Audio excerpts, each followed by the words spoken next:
Atos, capítulo 19. A palavra do Senhor nos diz, nós vamos ler os primeiros 8 versículos, depois a gente dá sequência. A palavra do Senhor diz assim: Paulo ali encontrou alguns discípulos e lhes perguntou: vocês receberam o Espírito Santo quando creram?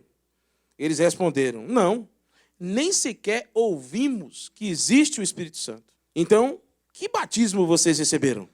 Perguntou Paulo. O batismo de João, responderam eles. Disse Paulo: o batismo de João foi um batismo de arrependimento. Ele dizia ao povo que cresce naquele que viria depois dele, isso é, em Jesus. Ouvindo isso, eles foram batizados no nome do Senhor Jesus. Quando Paulo lhes impôs as mãos, veio sobre eles o Espírito Santo e começaram a falar em línguas e a profetizar. Eram ao todo uns 12 homens. Paulo entrou na sinagoga e ali falou com liberdade durante 3 meses, argumentando convincentemente acerca do reino de Deus. Amém? A minha reflexão nessa madrugada é rápida. Eu acho. Mas é. Veja você que quando Paulo chega nessa cidade, ele encontra uma afirmativa que deixou ele perplexo. Vocês foram batizados? Sim. No batismo de João? Sim. Batismo de arrependimento. Vocês receberam o Espírito Santo quando aceitaram Jesus? Espírito Santo? Quem é? Nunca ouvimos falar. Hoje, nós, igreja, temos diminuído o Espírito Santo. Porque nós mesmos, os pastores, no desejo saudável de tentar explicar para a igreja o Pai, o Filho e o Espírito, nós acabamos colocando o Espírito Santo em terceiro lugar. E geralmente a nossa mente inteligente não se lembra muito dos terceiros lugares. Ele se lembra do primeiro e do segundo. O terceiro fica lá no canto.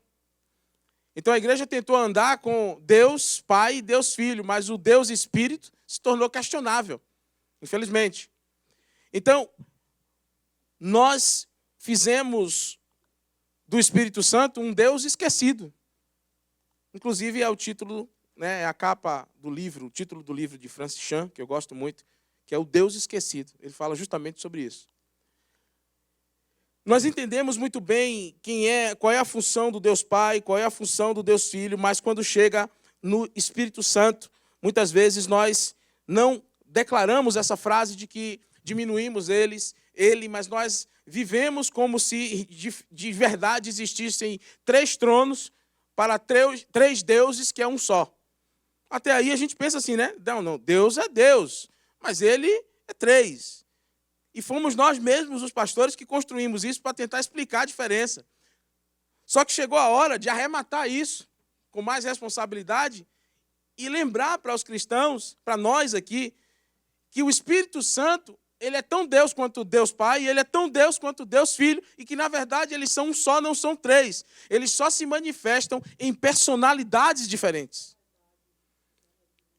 Para os novos nessa casa, né, Malu, você vai ouvir, já ouviu falar de Deus Pai, Deus Filho e Deus Espírito. Eles se manifestam em 3 personalidades diferentes. É verdade isso. Eu já falei aqui uma vez que a descrição mais legal que eu percebi sobre isso é uma lâmpada. A lâmpada antiga, né? Aquela lâmpada redondinha, bonitinha, boleada. Deus é a lâmpada que você vê. Jesus é a luz dentro da lâmpada. E o Espírito é quando você encostava assim os pelinhos do braço, queimava. Então eu achei interessante essa aplicação. Só que eu quero trazer um nível de entendimento para nós hoje que não existe em nenhum lugar da Bíblia dizendo que tem 3 tronos para esses 3 deuses. É um trono só para um único Deus. Para que eu entenda que o Espírito Santo de Deus é Deus. Jesus é Deus. Deus Pai é Deus. E eles são um só. E quando nós lidamos com o Espírito Santo, nós estamos sendo cheios de Deus. Nós fomos feitos para sermos cheios do Espírito de Deus. E isso não pode haver separação na nossa mente. A gente precisa entender isso. E isso muda a nossa perspectiva. É interessante que quando você volta um pouquinho desse texto aqui, aliás, alguns capítulos, abre aí Atos 5, rapidinho. Atos 5 tem aquela, eu vou ler, são só 4 versículos, aquela velha história de Ananias e Safira, lembra? Olha só o que a Bíblia diz. Atos 5, verso 1. Um homem chamado Ananias, com Safira, sua mulher, também vendeu uma propriedade. Ele reteve parte do dinheiro para si, sabendo disso, também sua mulher, e o restante levou e colocou aos pés dos apóstolos. Ou seja, ele vendeu um bem que era para ser colocado o dinheiro todo aos pés dos apóstolos, mas ele tirou um pedaço para ele e deu só um pedaço aos apóstolos. Olha o que acontece, verso 3, presta atenção. Então perguntou Pedro, Ananias, como você permitiu que Satanás enchesse o seu coração, presta atenção, a ponto de você mentir a quem? Ao Espírito Santo e guardar para você uma parte do dinheiro que recebeu pela propriedade. Verso 4. Ela não pertencia a você. Ela não pertencia a você, uma pergunta, e depois de vendida, o dinheiro não estava em seu poder? O que o levou a pensar em fazer tal coisa? Você não mentiu aos homens, mas sim a... Então o Espírito Santo é Deus. Entendeu isso? Quando a gente... Parece que eu estou chovendo no molhado, né? Mas a Bíblia diz que a fé vem por ouvir a palavra. Então, vamos lá. Nessa noite, nós precisamos sair daqui cheios do entendimento de que o Espírito Santo quer morar dentro de nós, mas ele quer manifestar em nós o fogo. Ele quer manifestar em nós os dons. Ele quer manifestar em nós todas aquelas coisas que a gente sabe e quer. Mas deixa eu te falar uma coisa, tem um pré-requisito que vem antes, uma coisa que vem antes, para que eu possa manifestar nesse fogo do Espírito Santo. O Espírito Santo não pode ser reduzido a uma sensação. Sabe, a minha vida toda eu persegui o Espírito Santo. A minha vida toda nós queremos o Espírito Santo. Na minha casa, eu fui criado numa casa em que meus pais paravam um dia da semana, tiravam o sofá da sala, botavam um tapete grandão e era o dia inteiro só orando e buscando o Espírito Santo. Meus pais faziam isso. Eu cresci fazendo isso. Mas a fome nunca passou. A sede pelo Espírito Santo nunca passou. E cada vez que a gente vai estudando as Escrituras, nós vamos entendendo, porque eu também já tive a minha fase de achar que o Espírito Santo era só os dons. De achar que o Espírito Santo só se manifestou quando eu me arrepiei, quando eu caí. Pastor, você já caiu na unção? Várias vezes, irmão. Parei de cair quando começou a ficar caro comprar a cadeira que eu quebrava quando eu caía. Aí o pastor do lado da igreja, o pastor Jacques, disse assim, olha, quebrou, pagou. Olha, esse Espírito Santo, a Bíblia diz que o profeta tem controle. Foi bom saber esse ensino bíblico. Então, o Espírito Santo não é só uma sensação, uma energia. Ele não é apenas um fogo. Sabe por quê? Porque o Espírito de Deus é Deus. O Espírito Santo é Deus e Ele quer que nós nos relacionemos com Ele. Sim ou não? Não é isso que Ele quer? Você não se relaciona com fogueira. Você não se relaciona com uma tocha. Você se relaciona com uma pessoa. Então Deus é uma pessoa. O Espírito Santo é uma pessoa. E eu preciso me relacionar com essa pessoa para desfrutar de sua presença. É fogo. Sim, ele é fogo. Mas ele é uma pessoa. E eu preciso tratá-lo como tal. Bom dia. Como vai, Espírito Santo? Boa noite. Posso me jogar em cima de você? É uma pessoa. Eu preciso dar vida a essa imagem de um Deus Espírito que, inclusive, mora em mim e em você. Ele mora em mim e em você. Eu não preciso nem ficar dizendo, vem Espírito Santo. Ele já mora aqui. Você diz, vem Espírito Santo. É igual o pai quando chega dentro de casa, está na dúvida se o filho está lá e grita, Hana! Aí, às vezes, está do lado assim. Ela diz, oxe, para que gritar? Eu estou aqui. Eu preciso olhar para esse Espírito dessa forma. De fato, essa palavra não é demorada. É bem rápida, sabe por quê? Porque nós precisamos praticar essa verdade. Será que o Espírito Santo é primeiramente dons. Não é. Qual é a evidência, pastor, de que eu estou cheio do Espírito? É se eu orar em línguas? Há divergências teológicas a respeito. Eu acredito que você pode estar cheio do Espírito sem orar em línguas. Mas eu também acredito que você vai acabar orando em algum momento. Eu acredito, eu leio a Bíblia, eu entendo dessa forma. A minha hermenêutica me mostra isso. Mas quando você lê um texto, por exemplo, Gálatas 5:22, rapidinho. O que é que tem escrito em Gálatas 5:22? Vou ler com você. Diz assim: mas o fruto do Espírito é amor, alegria, paz, paciência, amabilidade, bondade, fidelidade, mansidão e domínio próprio. Contra essas coisas não há lei.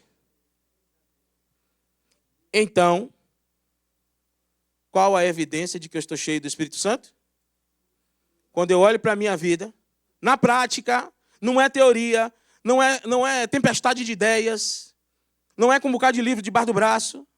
Na prática, eu estou cheio do Espírito Santo quando se encontra na minha vida o fruto do Espírito, que é amor, alegria, paz, paciência, amabilidade, bondade, fidelidade, mansidão e domínio próprio. Portanto, o contrário disso diz: você está vazio do Espírito Santo. Mas a presença dessas coisas me mostra que eu estou cheio do Espírito. E aí, estando cheio dessas coisas, os dons se manifestam. Aí você entra no balabachô. E roda aqui, profetiza. Porque tudo isso está na Bíblia e é de Deus. Agora, qual é o problema? O problema é quando não há congruência entre o que é o fruto do Espírito, que dá base para a ação dos dons, porque isso bagunça o testemunho a respeito do próprio Cristo, porque o Espírito Santo é Cristo, porque Ele é Deus. Entende isso? Quando a gente lê o texto no início desse culto, em Hebreus capítulo 1, nós estávamos vendo que a forma com que Deus se comunicava com o homem era através de profetas. Chegou a nova aliança, Jesus veio e Ele se tornou a forma como Deus, o mesmo Deus, se manifesta com o povo da nova aliança. O povo da nova aliança não depende de profetas como o da antiga aliança precisava, porque aquela era a forma que Deus se manifestava. Aí Deus usa profetas hoje, usa profetas assim como usou Jesus, o maior de todos os profetas, porque é dessa forma com que Deus se comunica hoje conosco, porque Ele era, Ele é e Ele sempre será. Então, a maneira com que Deus se comunica, por isso que é o mesmo Deus em 3 personalidades distintas. E aí, Hebreus vai dizer no resto dos versículos, 1, 2, 3, 4, 5, que Jesus cumpriu o papel que Ele tinha que cumprir, e aí Ele retornou. E quando Ele subiu, o Espírito desceu. E o Espírito veio para cumprir a principal função do Espírito Santo. Qual é? Revelar a Cristo. Porque ainda é a forma como Deus se comunica comigo e com você. Cristo precisa ser visto naqueles que oram em línguas. Cristo precisa ser visto naqueles que profetizam. Cristo precisa ser visto naqueles que têm dons para curar, dons de um monte de coisa. Nada disso cessou. Só que tem um crivo. Tanto tem um crivo que Jesus subiu e enviou o Espírito Santo logo na sequência. Nós falamos disso aqui, quinta-feira. Lá em Atos. Atos mesmo, capítulo 1. Lucas, ele continua contando a história, só que agora mostrando o que aconteceu com os discípulos. Ele fez todas as pesquisas, ele conversou com as pessoas, ele era um pesquisador. E aí ele começa descrevendo o que Jesus fez. Jesus veio aqui e disse assim: ó, gente, estou indo, hein? Beleza? Mas não sai de Jerusalém, não. Fica aí até que de poder sejais revestidos. Eu estou indo. Mas está vindo aquele como selo que vai te revestir com fogo do Espírito. E a Bíblia diz que eles ficaram esperando por isso. Essa espera fala para mim de discipulado. Essa espera fala para mim de prontidão. Essa espera fala para mim de fruto do Espírito. E como os 120 estavam unânimes, olha a palavra unânimes, unidos, uma prova de que o Espírito Santo está atuando em algum lugar é porque existe comunhão, existe partir do pão, existe unidade de propósito, existe uma mesma visão, um mesmo povo, como também foi citado aqui hoje. Uma mesma visão, foi isso, Cleiton? Uma mesma visão, né? Um direcionamento, né? Uma forma de pensar igual. Então, quando a Bíblia vai caminhando, ou melhor, nós vamos caminhando nessa Bíblia, a gente vai percebendo que não escapa nada, não tem uma vírgula solta ali. Não tem. Os 120 estavam unânimes, esperando. Pelo quê? Pelo que Jesus disse que era para ele esperar. Porque a obediência é um princípio de quem quer ser cheio do Espírito Santo. Se eles não ficassem esperando, ia vir. Porque quando Deus diz que vai vir alguma coisa, vai vir. Se você não estiver na posição, passa. Por isso que a Bíblia também diz que ele vai procurar os plantados. Ele diz assim, os plantados florescerão. Os que permaneceram, os remanescentes, os que ficaram onde ele disse que era para ficar. Então, o Espírito Santo, ele age dentro dessa trajetória bíblica que a gente está mostrando aqui, que a gente está conversando agora. Então, o dom do Espírito é uma evidência. Mas, na verdade, a testificação de que você tem o Espírito Santo é mansidão, paz, alegria, amabilidade, domínio próprio e tudo aquilo que está dito aqui. Se você tem isso, e eu sei que tem. Amém? Eu sei que tem. Vamos lá. É nosso desafio. A partir desse lastro, eu posso cumprir a palavra que diz: não apagueis o Espírito. O Espírito continua sendo fogo, porque a Bíblia diz que é fogo. Mas, se não tiver o fruto do Espírito, o Espírito está apagado. Mas a Bíblia está dizendo: não apague o Espírito. E hoje, para a gente terminar essa noite, eu quero fazer uma coisa diferente. Eu já fiz isso muitas vezes. Eu já preguei em muitas igrejas. Eu já preguei na nossa igreja muitas vezes sobre a mesma coisa. Gritando daqui da frente: a minha fome, receba o Espírito Santo. Isso não é herético, não. Isso chega a ser intercessório. Receba o Espírito Santo. Mas hoje, com um pouco mais de maturidade e entendimento, eu quero orar por nós mesmos, para que nós possamos receber o frutificado do Espírito Santo. Porque se nós frutificarmos, e vamos, não vai ter medida em nós que segure o crescer da manifestação dos dons do Espírito Santo. Por quê, pastor? Você tem certeza disso? Porque nós estamos trilhando uma rota chamada Palavra de Deus. E quando eu ando na palavra, não tem erro. Pode gerar suas grandes expectativas. Porque quando nós crescemos no fruto do Espírito, você já chega na igreja batizado. Você não precisa nem entrar para ser batizado. Você é batizado lá em casa, tomando banho na sua casa, trabalhando, indo no caminho no carro. Quantos testemunhos nós temos ouvido há muito tempo. Como é que você começou a orar em línguas? Como é que você começou a orar e a pessoa foi curada? Pastor, foi simples. Eu estava orando com meu irmão e, de repente, o irmão foi curado. Você não fez nada? Não. Então, isso é um testificado de que realmente você só frutificou. O Espírito é que fez.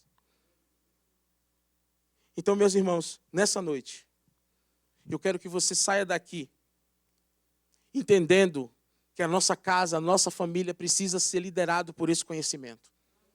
O Espírito Santo precisa nos liderar em frutos para chegarmos nos dons. O fruto do Espírito traz sustentabilidade para que os dons possam continuar em nós. Dom sem fruto do Espírito não dura muito tempo. É por isso que eu já preguei outras palavras aqui, disse assim: a manifestação de dons não é prova de caráter. Prova de caráter é quando você frutifica E quando o dom vem em cima desse fruto, aí Deus é glorificado. Aí Deus Pai, Deus Filho e Deus Espírito Santo. 3 personalidades atemporais que se manifestam dentro do seu coração, dentro da sua vida. Amém? Eis que estou à porta e bato. Se alguém ouvir o som da minha voz e me der ousadia, eu vou entrar e eu vou ceiar com você. Essa noite a ceia é contigo. É ceia personalizada. O nível da sua busca determina o quanto você vai entender o que está disponível para todos.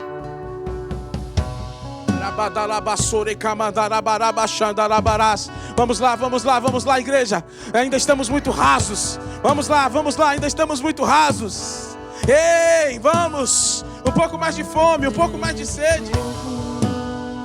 Chamada lá. Olha, até sentir que está orando. Eu sacrifício sou. Tu provês o Espírito. E eu me abro por inteiro. Hoje é o meu dia, Senhor. É o meu dia de revolucionar minha vida contigo. Tu provês o fogo. E eu sacrifício sou. Tu provês o Espírito. E eu me abro por inteiro.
Declaramos.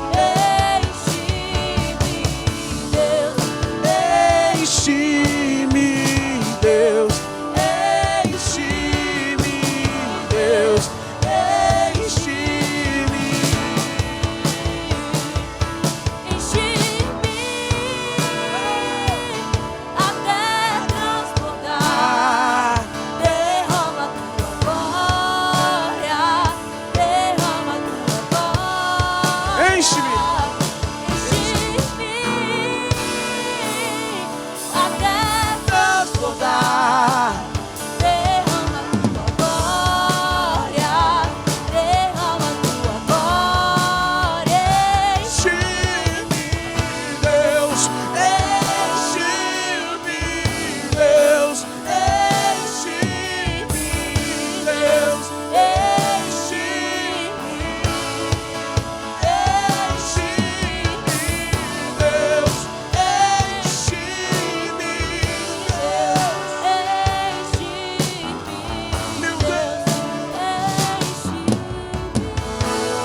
Cheira manda labarabassora na massa.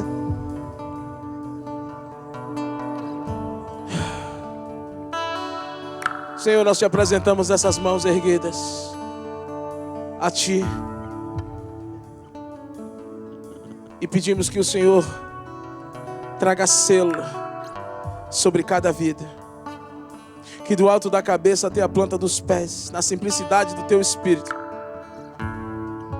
o Senhor toque com fogo, fogo, cada pessoa que está aqui nesta noite, Pai. Senhor, derrama firmeza nos corações. E a partir disso, Pai, comece a batizar indiscriminadamente, Pai. Comece a derramar, Senhor, frutos e dons, frutos e dons, frutos e dons. Comece a derramar, papai. Comece a derramar a capacitação sobre os seus filhos, para que o evangelho seja pregado em todos os lugares.